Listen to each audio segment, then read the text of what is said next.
when Salk, Oh. when Salk came out with his vaccine, he was on almost every TV set you want, and Edward R. Murrow, who was had a famous World War II reporter,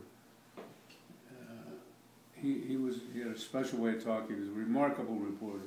Had Jonas Salk on his program, and he said to him, "Dr. Salk, you have just lost something you'll never ever regain." And Salk said, "What is that?" He said, "Your anonymity."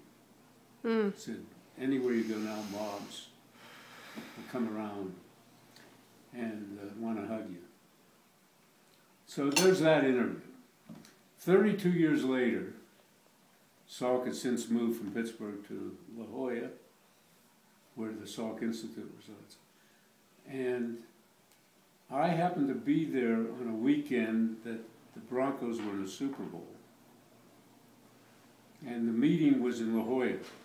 So I'm walking on the beach in La Jolla, and I see Jonas Salk walking with his wife, who was the ex-mistress of Picasso.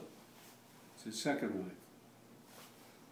Who knew? I went up to him and I said, "Dr. Salk," he looks at me. I said, "Edward R. Murrow was wrong." He looks at me. I said, "What do you mean?" I said, "He said, you're going to live surrounded by people." I said, "I'm the only one bothering you. If John Elway were on this beach today, there'd be a mob scene." And John Elway at that time would have been a mob scene. And then he looked at me and said, "Who are you?" I said, "Well, I was a student back at Pitt in the days of your vaccine." So that was the last time I ever saw him. What was his wife's name?